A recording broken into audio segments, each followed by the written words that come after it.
Hai teman-teman, selamat datang di channel saya, Suket Ijo Channel.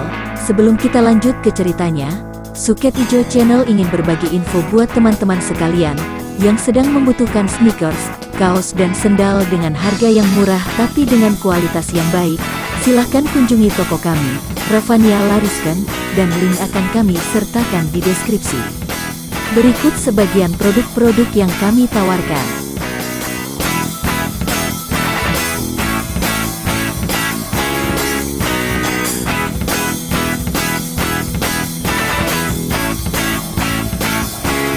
Oke, kalau gitu mari kita lanjut ke ceritanya lagi. Sementara itu, tanpa ada yang melihatnya, seorang laki-laki melihat semua itu dari atas genteng. Orang ini bukan lain adalah Tian Xin. Ia telah berhasil memperoleh keterangan tentang di mana ditahannya Kim Hong dari ketiga orang anak buah si Tian Ong yang kemudian dibunuhnya itu. Dan dengan cepat seperti terbang saja dia lalu pergi ke telaga Qinghai dan mencari apa yang disebut Pondok Merah itu. Tidak sulit menemukan pondok itu di antara rumah-rumah indah milik hartawan-hartawan yang sengaja membangun pondok-pondok bagus di sekitar telaga yang indah itu. Melihat betapa rumah itu dijaga ketat, Tian Xin tidak mau sembrono dan dengan menggunakan ilmu kepandaiannya, dia segera memasuki pekarangan belakang pondok itu dari tembok tinggi yang mengelilingi pondok. Dengan lindungan bayang-bayang pohon besar, dia berhasil meloncat masuk. Kemudian, menggunakan kesempatan selagi para murid si Tian Ong menikmati penghinaan yang dilakukan oleh datuk itu kepada Kim Hong, dengan amat hati-hati Tian Xin lalu meloncat naik ke atas genteng, sesudah merasa yakin bahwa di situ tidak terdapat penjaganya, dan dia berhasil mengintai ke dalam ruangan dan melihat betapa kekasihnya dihina orang. Apabila menurutkan kata hatinya, ingin Tian Xin menyerbu ke dalam dan mengamuk. Akan tetapi, dia pun bukan orang yang biasa menurutkan perasaannya saja. Dia langsung dapat melihat betapa kedua pergelangan Kim Hong dibelenggu dengan kawat berduri, dan melihat luka-luka yang diakibatkan belenggu itu, dia bisa menduga bahwa tidaklah mudah bagi Kim Hong untuk dapat melepaskan dirinya. Selama Kim Hong masih terbelenggu dan terancam, tentu saja dia tidak boleh secara ceroboh turun tangan mengamuk, dia harus lebih dahulu menyelamatkan Kim Hong. Ketika dia melihat betapa Kim Hong makan dan minum seperti anjing, ingin dia tertawa. Dia mengerti mengapa Kim Hong, yang pernah menjadi Lem Xin selama bertahun-tahun, mau saja dihina seperti itu. Dia ingin mentertawakan kebodohan si Tian Ong. Jika saja si Tian Ong tahu bahwa darah cantik itu adalah Lem Xin, tentu dia akan kaget setengah mati. Jika si Tian Ong cerdik, tentu Kim Hong akan dibunuhnya seketika itu juga. Tidak malah mempermainkan dan menghinanya seperti itu. Dia pun sudah mengerti bahwa Kim Hong sengaja membiarkan diri dihina agar tidak mengalami penyiksaan atau penghinaan yang lebih hebat lagi, dan makanan serta minuman itu memang perlu bagi gadis yang tertawan itu. Maka Tian Xin hanya menonton saja. Benarlah dugaannya, seperti yang juga dikehendaki oleh si Tian Ong, melihat Kim Hong mau saja dihina seperti itu, maka padamlah nafsu para penghinanya untuk menghinanya lebih jauh lagi. Sekarang bawa dia kembali ke kamar tahanan, kata si Tian Ong, tidak tertawa karena dianggapnya wanita ini tidak cukup berharga untuk menjadi lawan yang ditakuti. Biarkan perempuan lemah ini tidur agar jangan ia mati sebelum Tian Xin tiba. Maka terhindarilah Kim Hong dari penyiksaan atau penghinaan lebih jauh, sungguh pun penghinaan yang lebih hebat masih menantinya. Dia maklum bahwa ancaman kepadanya tadi, bahwa dia akan diperkosa oleh 20 orang kalau Tian Xin tidak muncul, justru merupakan pertanda bahwa apabila Tian Xin muncul dan tertawan, maka hukuman atau penyiksaan itu akan dideritanya di depan mata Tian Xin. Kalau Tian Xin tidak muncul, belum tentu dia akan mengalami siksaan seperti yang diancamkan kepadanya tadi.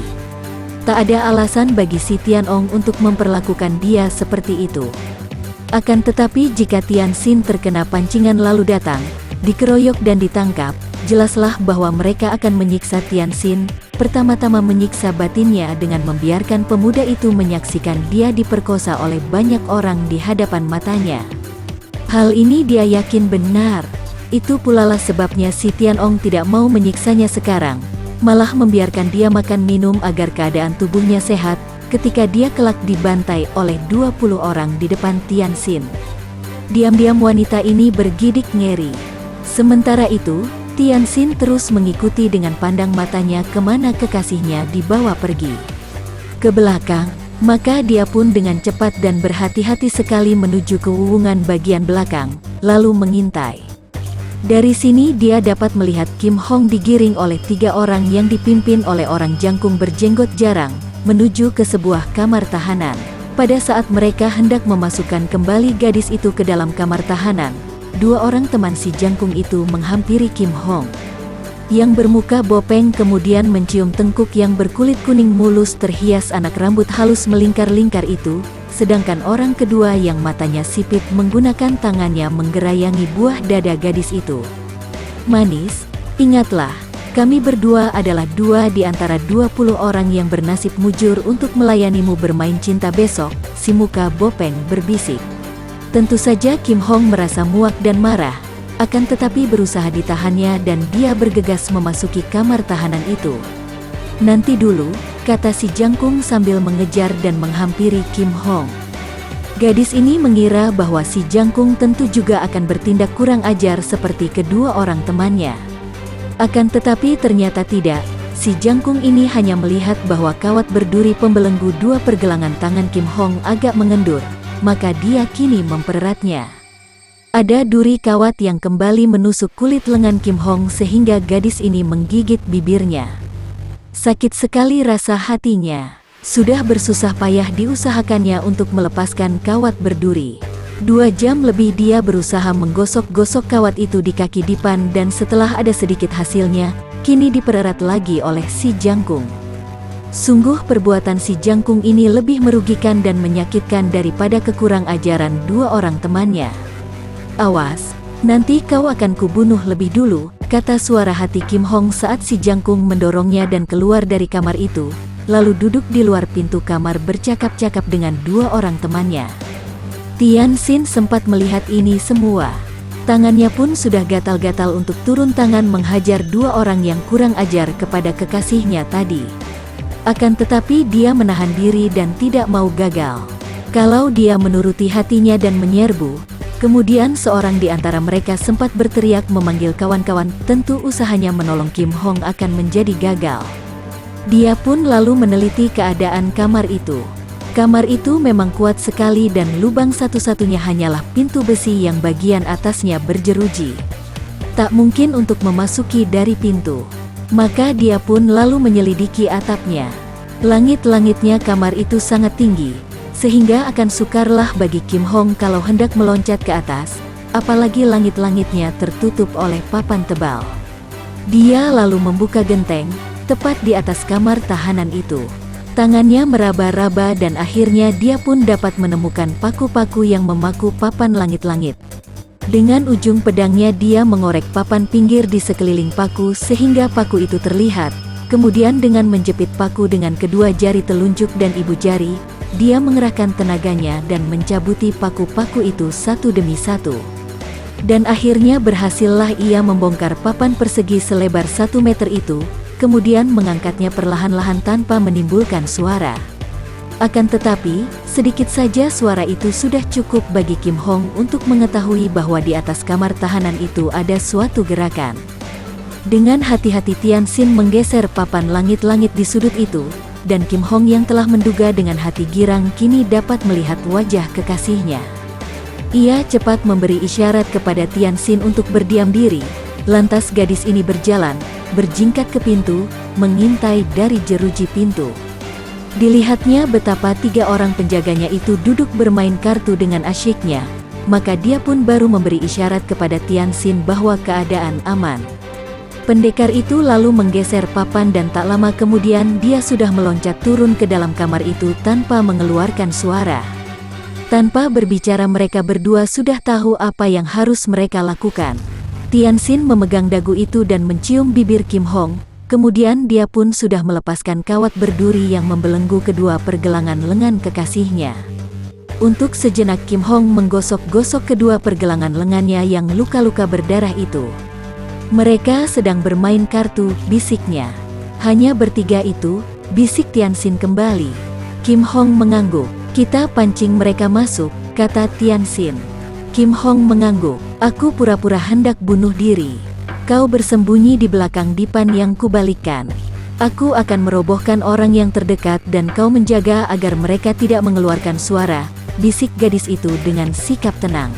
Diam-diam, Tianxin amat kagum. Tak percuma gadis ini pernah menjadi lemsin, sebab sikapnya memang bukan seperti seorang gadis muda, melainkan seperti seorang datuk yang sudah berpengalaman dan tenang sekali. Tianxin membantu gadis itu menarik dipan ke tengah, lalu dia mendekam di balik dipan yang dimiringkan oleh Kim Hong. Gadis itu lalu membuat suara berisik dengan dipan yang dipukul-pukulkan ke atas lantai, memasang kembali kawat berduri pada lengannya, lantas rebah miring di atas lantai dengan rambut awut-awutan, setelah menggunakan darah yang membasahi kedua tangannya, dioleskan pada pipi serta dahinya dan sekarang dia miring memperlihatkan bagian muka yang berdarah itu. Dia merintih-rintih lirih.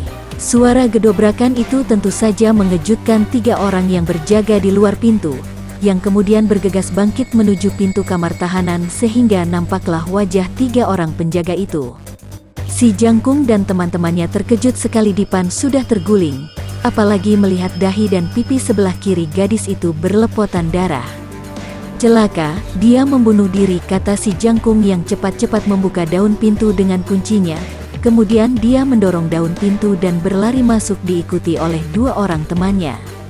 Si Jangkung cepat menghampiri Kim Hong lalu berjongkok di dekat gadis itu, untuk memeriksa apa yang terjadi dengan gadis tawanan itu.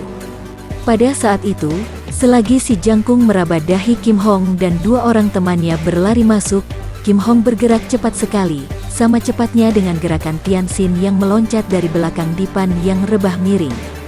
Kim Hong menyambut si Jangkung yang berjongkok itu dengan tendangan kilat yang tepat mengenai anggota kelamin orang itu, lalu pada detik berikutnya, pada waktu si Jangkung membuka mulut untuk berteriak, secepat kilat tangan kanan Kim Hong sudah menyambar ke arah tenggorokan.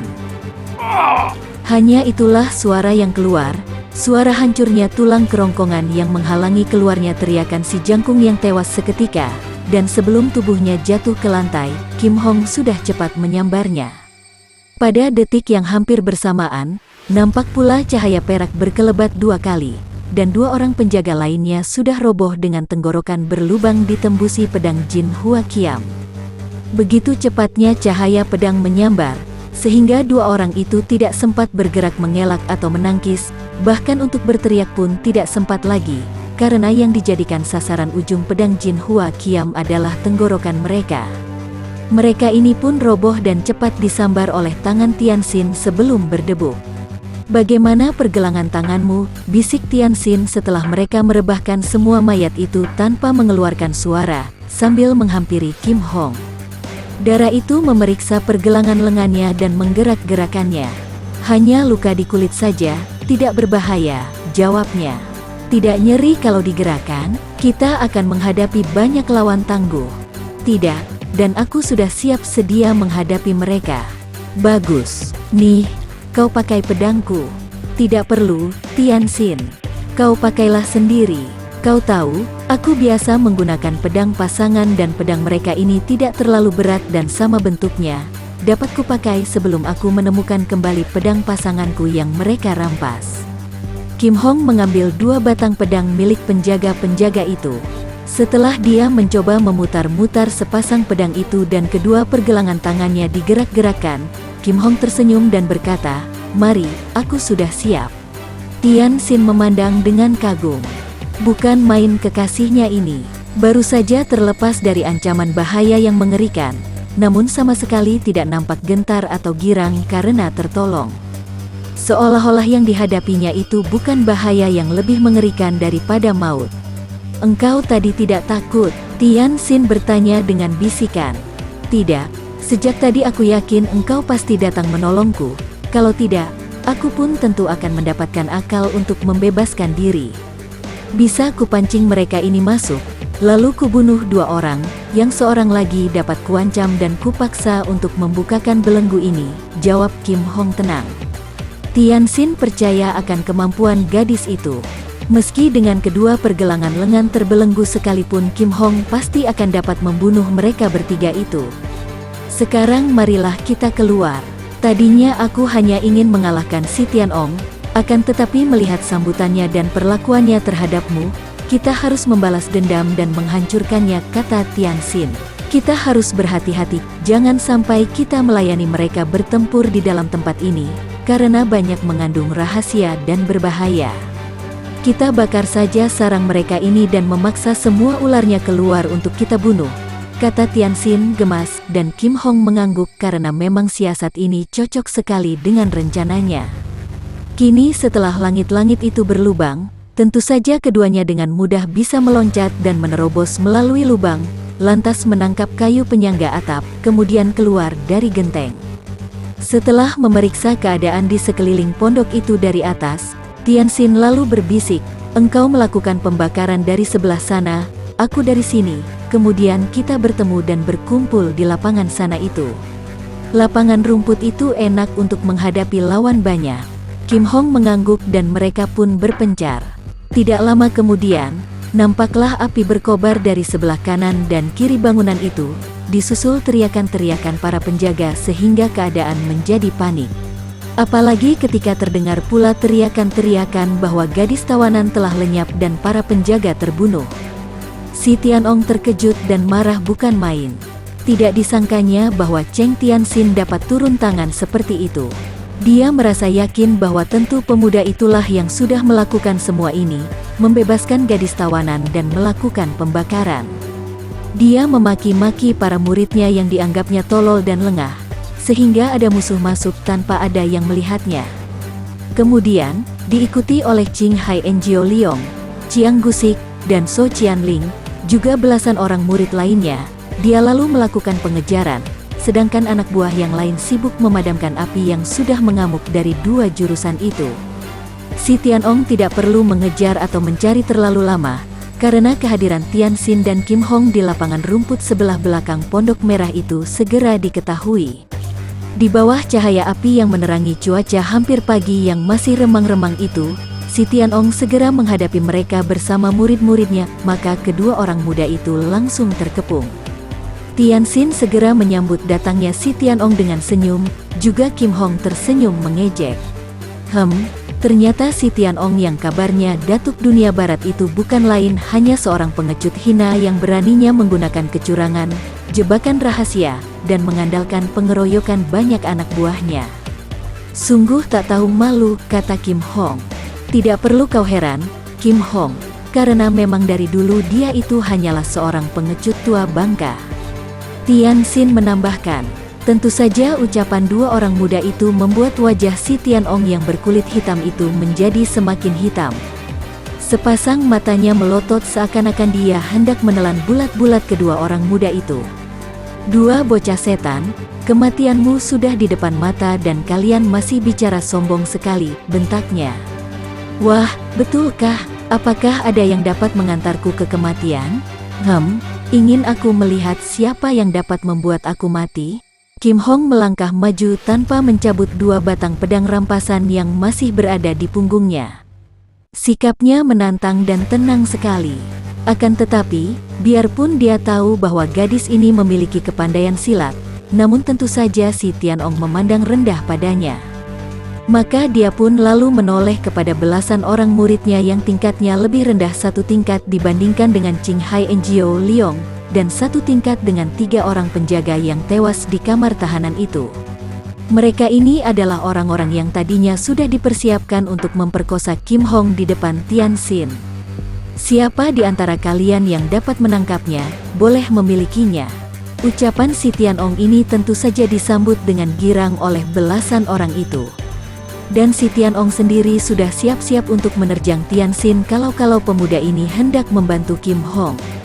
Akan tetapi, pemuda itu hanya tersenyum dan enak-enak saja berdiri menonton, seakan-akan melihat gadis cantik itu dikurung 14 orang merupakan pertunjukan yang menarik sekali.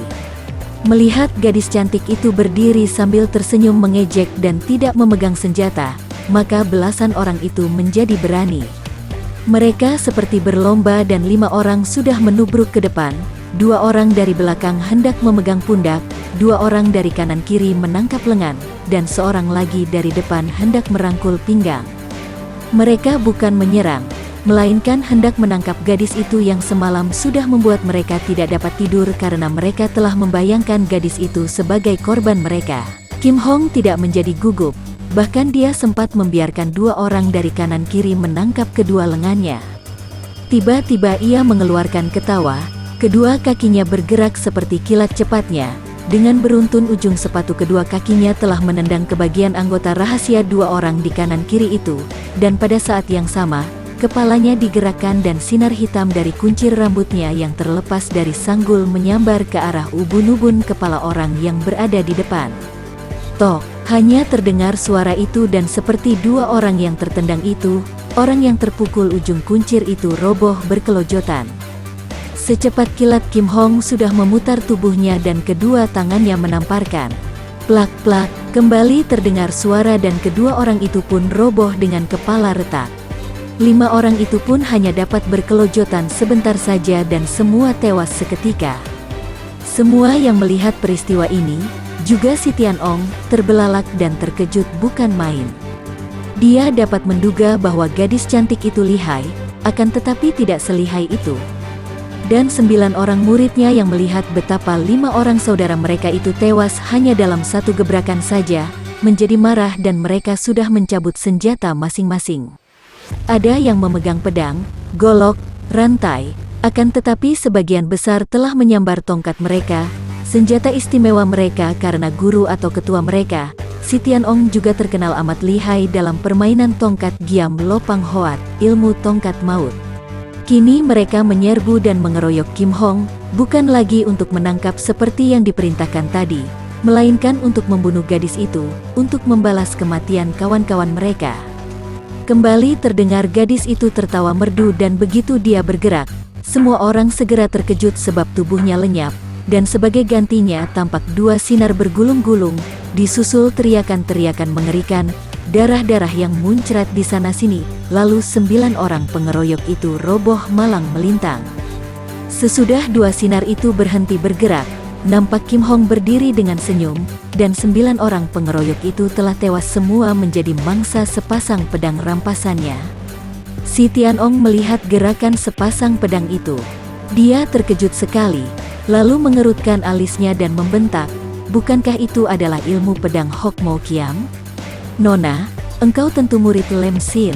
Ada hubungan apakah engkau dengan Lem Sin?" Bentakan ini lantas disusul dengan gerakan kaki maju menghampiri, sikapnya marah dan mengancam. Betapapun juga, Lem Sin boleh dibilang masih rekannya, sama-sama datuk kaum sesat.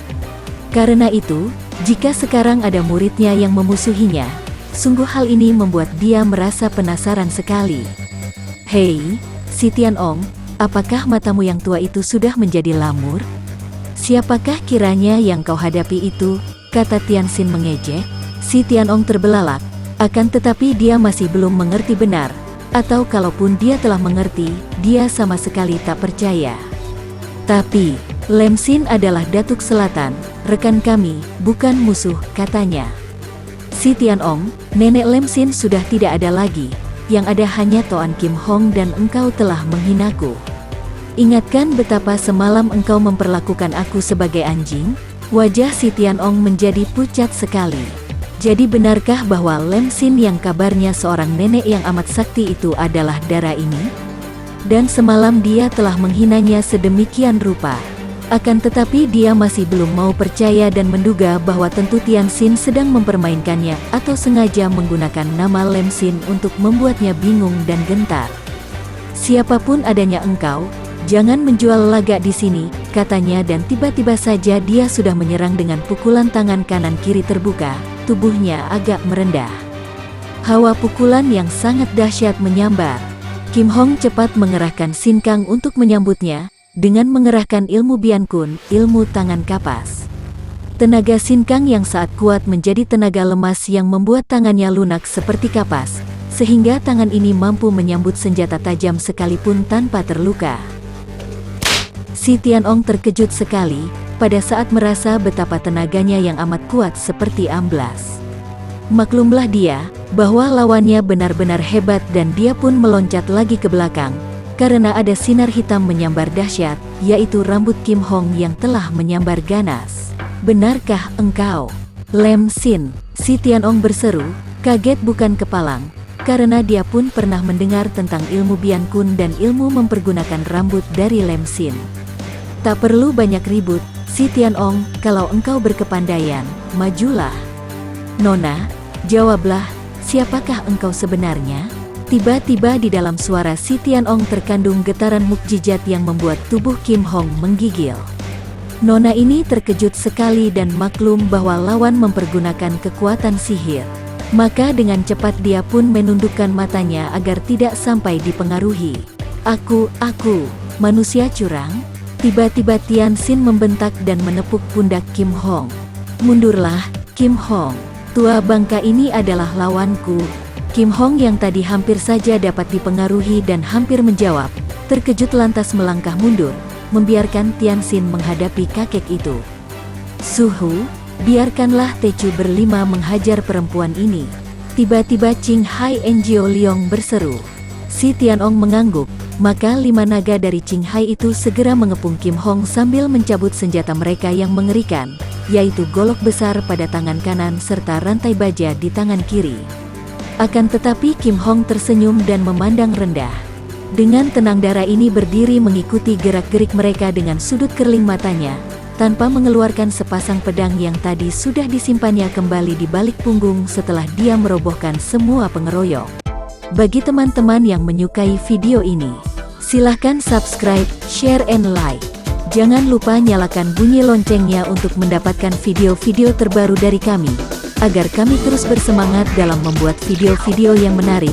Mohon maaf kalau masih banyak kesalahan di sana-sini. Semoga kedepannya kami bisa lebih baik lagi. Terima kasih.